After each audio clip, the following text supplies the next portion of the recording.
poste pour un artiste, c'est peut-être de prendre la tête de l'école des Beaux-Arts de Paris. Jean-Marc Bustamante, bonjour. Bonjour. C'est ce qui vous est arrivé en septembre dernier, puisque vous êtes désormais directeur de l'école des Beaux-Arts de Paris. Attention, on ne dit plus l'école des Beaux-Arts de Paris, c'est ça, désormais on dit simplement les Beaux-Arts. Beaux-Arts de Paris. Beaux-Arts de Paris, Oui. tout simplement. On change d'identité, on va voir pourquoi. Parce que c'est une véritable marque aujourd'hui, Beaux-Arts de Paris. En tout cas, ce qui était nouveau, c'est quand on vous a nommé, vous êtes vous-même artiste, peintre, photographe, sculpteur. Ça faisait quoi, 40-50 ans qu'il n'y avait pas eu d'artiste à la tête des Beaux-Arts de Paris.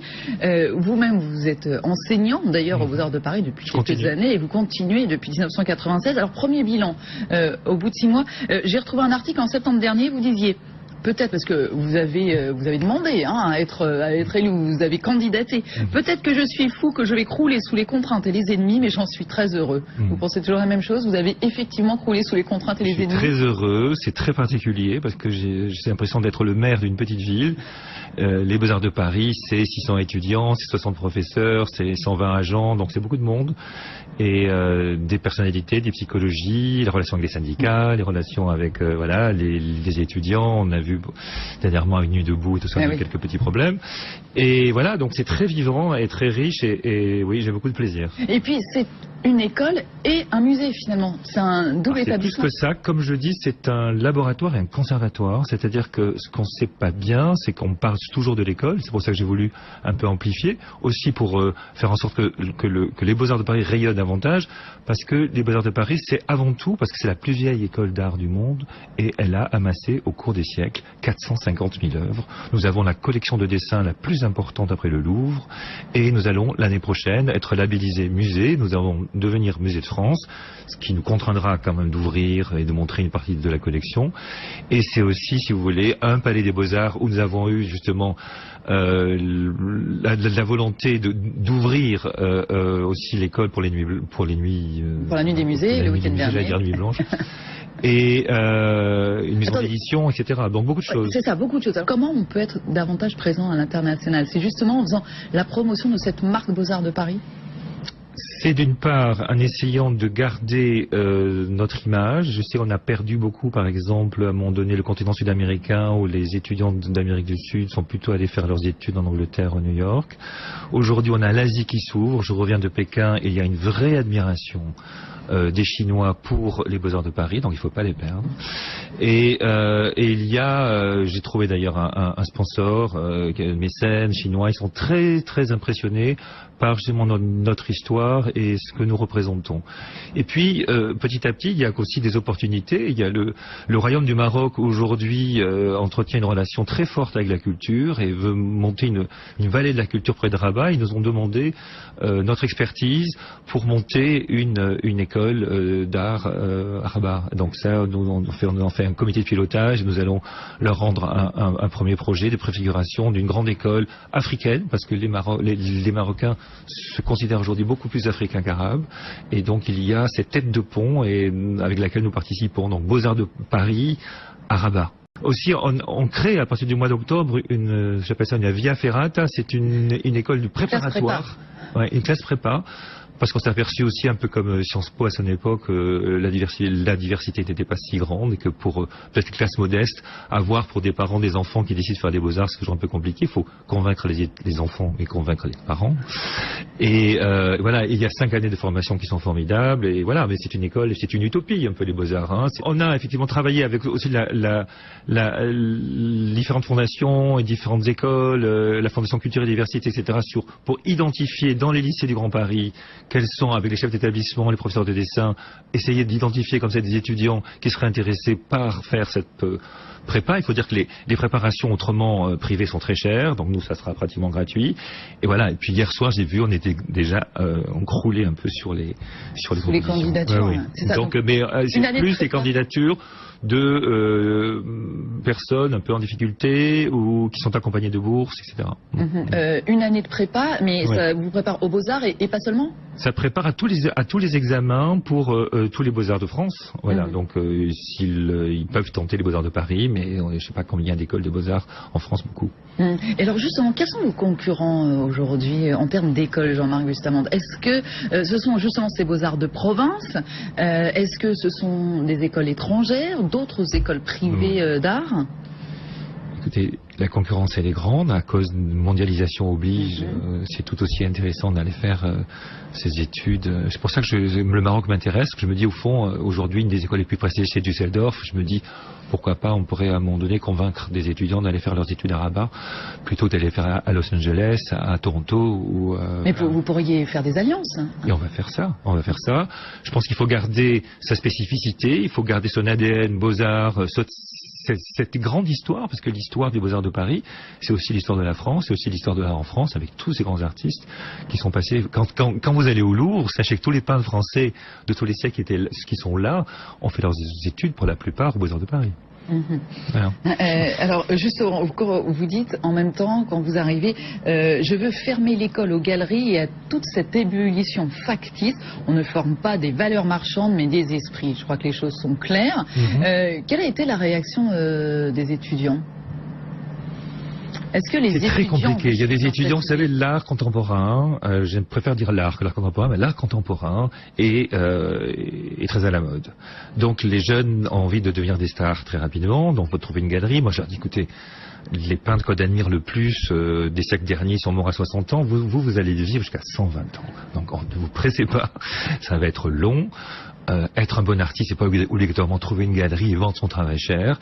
C'est d'abord se former soi-même, essayer de trouver sa propre expression, son projet qui va durer longtemps. Donc oui, j'essaye de mettre un petit peu à distance comme ça les galeries qui peuvent venir voir, etc. Mais le côté chercheur d'or, chercheur de pépites, voilà, j'ai un peu de retenue par rapport à ça. Il n'y a pas des Picasso tous les jours. Non, et puis ça prend du temps, et puis le développement d'un artiste prend beaucoup de temps. Et puis sans être une star, on peut vivre quand même. Aussi. Ça, j'imagine que c'est pas toujours facile à entendre, mais c'est ça aussi l'idée, parce que quand vous disiez tout à l'heure, les Beaux-Arts c'est un peu une utopie, parce que finalement vous ne formez pas véritablement à un métier. Non. Non, c'est une utopie, ça sert à rien. Enfin, ça sert, on forme des personnes qui touchent à beaucoup de choses et qui, à un moment donné, au bout de 5 ans, on est s'en aperçoit, on ne forme pas des chômeurs. Mais c'est vrai que celui qui coupe de bois, il ne devient pas menuisier chez nous. Et celui qui va faire des photos chez nous, il ne devient pas photographe. Il y a d'autres écoles pour ça, des écoles d'art appliqué. Et moi, je sais que la ministre Fleur Pellerin, quand j'étais nommée, m'a dit, est-ce que vous pouvez essayer de le professionnaliser davantage? J'ai dit, mais je ne sais pas trop ce que ça veut dire. Ce sont des gens qui prennent le risque, parce que c'est un risque, et c'est pour ça qu'il faut respecter les étudiants des Beaux-Arts, de venir se former, de faire un projet, de s'exprimer soi-même. On ne forme même pas des interprètes, comme dans les conservatoires de musique, on forme des pianistes qui vont jouer Beethoven. Nous, on ne forme pas des peintres qui vont jouer Picasso, qui vont dessiner Picasso. Donc, ils sont tout seuls, et c'est un pari. Ouais, d'accord, donc on se presse à l'entrée, en même temps, on ne sait pas trop quels seront les débouchés. Non, mais en général, c'est plutôt des têtes bien faites, et des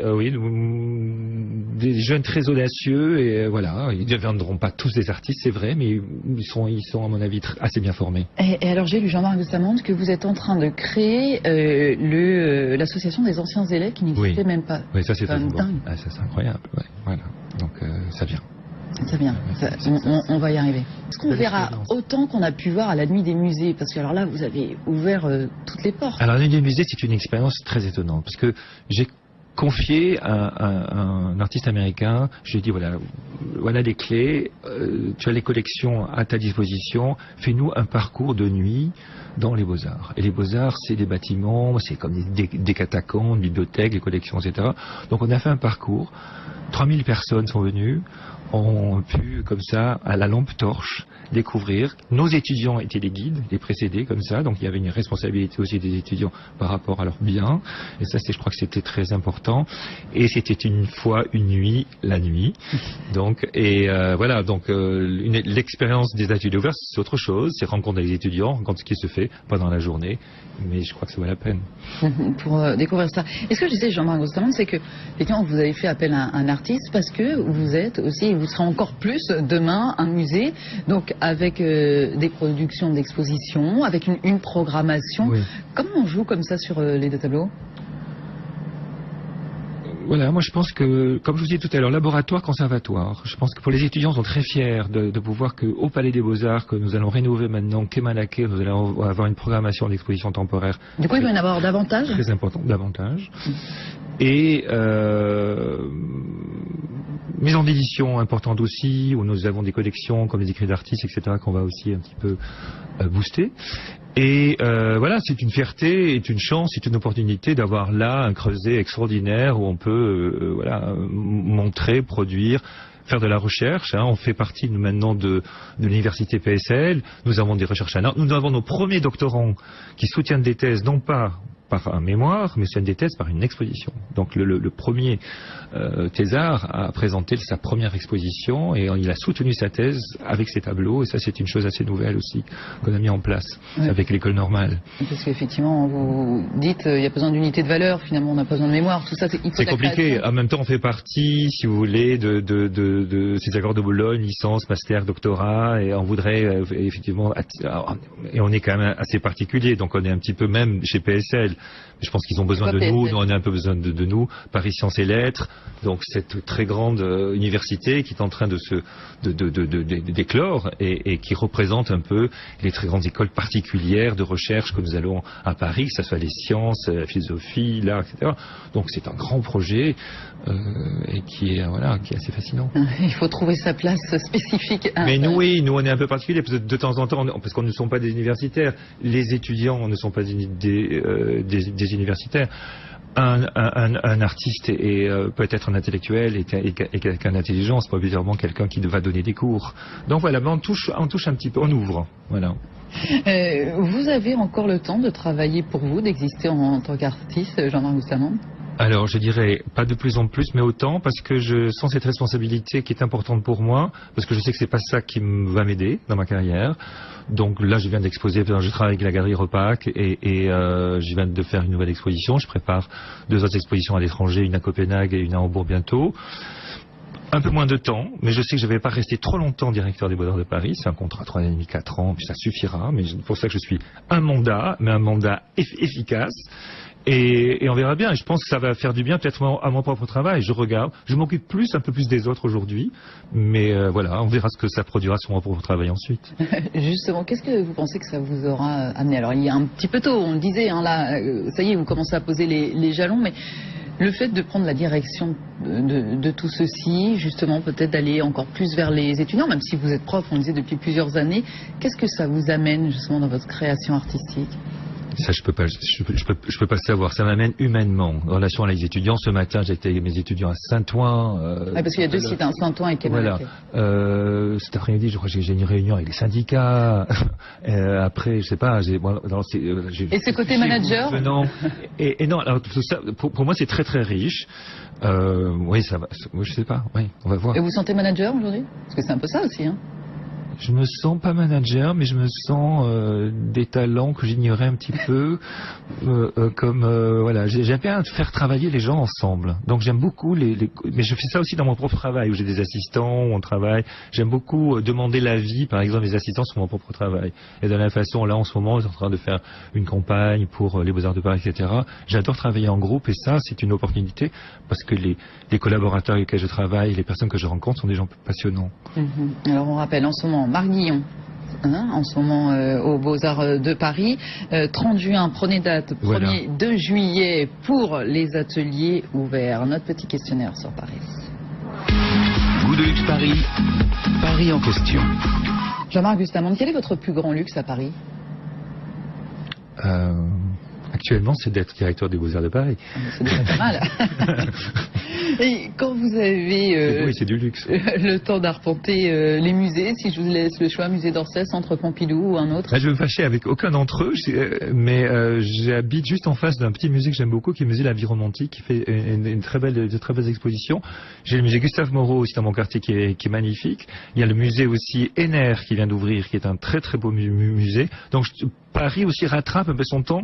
Des artistes comme ça, je trouve que c'est bien de consacrer des musées à des artistes. Il devrait y en avoir plus.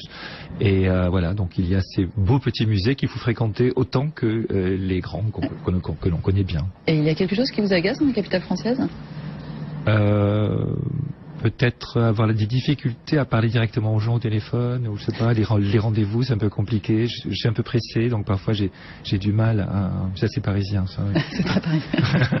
Jean-Marc Bustamante, merci beaucoup à vous, directeur des Beaux-Arts de Paris. Goût de luxe Paris, le must.